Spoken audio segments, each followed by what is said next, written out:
Hi guys, I'm Time Trial Reviews. I thought that because Christmas was coming up, I wouldn't take a look at a Christmas special at all. Sorry, there really wasn't anything I could think of.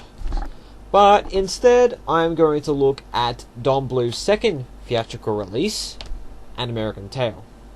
This film is very similar to a film that I've already talked about, The Land Before Time, released 2 years later. They had the same writers, director, music composer, and they were both produced by Steven Spielberg. They were also both the highest grossing animated films at the time when they came out, and that's internationally. So yeah, I'm going to be making quite a lot of comparisons between these two films in this review. Deal with it. Anyway, so An American Tail is about a mouse named Fievel, as well as his parents, who want to immigrate to America to get away from cats, and to have a better way of life, as they believe that in America there are no cats, and the streets are paved with cheese. Fievel, unfortunately, gets split up with his parents along the way, and tries to find them after they all arrive in America. They also discover that there are cats in America, and the mice try to form a plan to get rid of them. The family we follow throughout the film is the Mousekewitz family. I can't think of a joke to make about their name, so let's just move on. So yeah, they're Russian, I think they're supposed to be Jewish, and it's never really said, so you can make up your own mind there. So yeah, in this family there's a mother, a father mouse, I don't really know their names, and there's a daughter named Tanya, and a son named Fievel, as I already mentioned before. Also some baby, who's there to be a baby. Fievel's also one easily pleased kid. And for you, Fievel, a new hat. And not just any hat, a new hat that has been in the family for 3 generations. It belonged to me, my father, and my father's father. And now, it belongs to you. Happy Hanukkah. Same as his sister, for that matter. Well, I guess I just don't know what it means to be poor. I have a bit of a problem with Fievel's character, though. The main problem I have with Fievel is that while it is easier to sympathise with him, it's not so easy to empathise with him. Fievel's essentially a kid who misses his family throughout the film and is dependent on everyone else to trying to find them. No person over the age of 12 would really know how this feels. Now, I know this is meant to be a kids movie, but in comparison to some other kids movies, such as The Land Before Time, the complication was dealing with a family member's death, and anyone can identify with Littlefoot's great effort of finding some land, which he doesn't really know really exists. In American Tail, the complication is really just Fievel missing his family, and not easily identifiable for adults. It makes it worse that Fievel and his family keep on missing each other, which just reinforces the fact that they are really close and there's no real problem.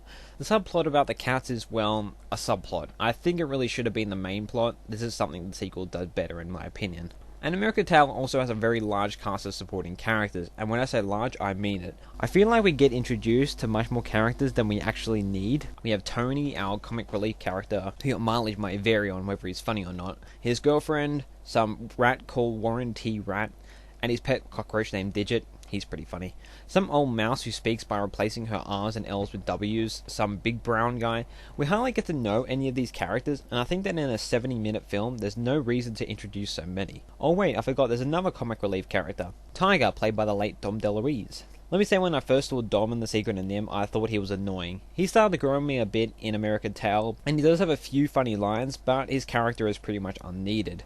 In comparison, The Land Before Time probably didn't need 5 main characters, one doesn't even talk. So it's also guilty here. It really just did this to prove its point about prejudice and friendship, so at least it has a purpose. And 5 main characters is still better than the 15 or so supporting characters that we're all supposed to get to know in American Tail. Fievel's character is kind of dull himself. He's cute and all, but he seems a little too young to really have much depth. And his mischievous flaws in his personality are quite generic. He doesn't really learn anything throughout the film, and he doesn't really change. I don't know, he's just not very identifiable. I guess he acts like a kid, which is good. He's sad a lot of the time, and when he's really lonely, he sings. Somewhere out there beneath the pale moonlight. Let me just say that I like this song called Somewhere Out There, but the way it is sung, both in the movie and in the end credits, is no way deserving of the actual song's composure itself. I hope I'm making sense here, but basically I would have liked the song better if it was sung better. The melody and everything is good. I prefer If We All Belong Together from The Land Before Time. Other songs in American Tail are There Are No Cats in America, which is strangely catchy, and for some strange reason I feel like I've heard it before watching the film. There's also Never Say Never. No, not that one, thank God. The song is quite forgettable and unneeded in my opinion. Likewise for A Duo, which is in my opinion a waste of good animation, which could have been used for real character or plot development. It's a bit strange that Fievel and Tiger are singing songs about friendship after only just knowing each other for less than 5 minutes. Like most animated films, I find the song is quite unnecessary though, especially as this film is only 70 minutes long. Speaking of music, since I watched the movie, the soundtrack has grown on me. I like the soundtrack for the film, not as much as the Land Before Time soundtrack though, both by James Horner. In fact, I'd say that the soundtrack is one of the better things about An American Tail. There are also some moments that I noticed the soundtrack was very similar to the Land Before Time score actually. Like The Land Before Time, An American Tail has a long intro with a long musical score. I can say, however, again, that I prefer The Land Before... Okay, I'm sick of saying The Land Before Time's annoyingly long title, so from now on I'm just calling it Time. Anyway, so Time's introduction I much prefer. There seems to be a bit more stuff going on in the background in Time's introduction, while still being mysterious. I also think that the credits work well with the scenery of the introduction better in Time's intro. Also, the way the title card is introduced is much more epic and there is much more build-up. But then again, The Land Before Time is probably my favourite intro for any film, ever. I know it's kind of weird talking about the introductions for both of the films, but they do make up a good couple of minutes at the start of both of the films, so I guess they're somewhat important. There isn't much comic relief in American Tail, at least compared to a film like The Lion King, but there are a few funny moments when there needs to be. The humour is kind of hit and miss. I'd say it's quite dark, but not as much as The Land Before Time. The reason I say this is because Time's landscapes are very barren and isolated as well as more harsh. As explained earlier, The Land Before Time has more complication than just finding parents, such as finding food and surviving a harsh environment. This is one of the reasons I like Time much better. The complication feels more like a struggle, and the film also feels more rewarding at the end. And American Tail's animation is wonderful, and there are some really good looking 2D animated scenes, and some quite intense ones. It sets a really nice atmosphere of late 19th century New York. It makes the city feel quite comfortable yet large. The film enhances the setting well, basically. It's also nice seeing the city from a mouse's point of view and how they compare it to that of a human. I also like how they didn't use humans as the antagonists in the film like they do in so many animated films taking place in environments with humans.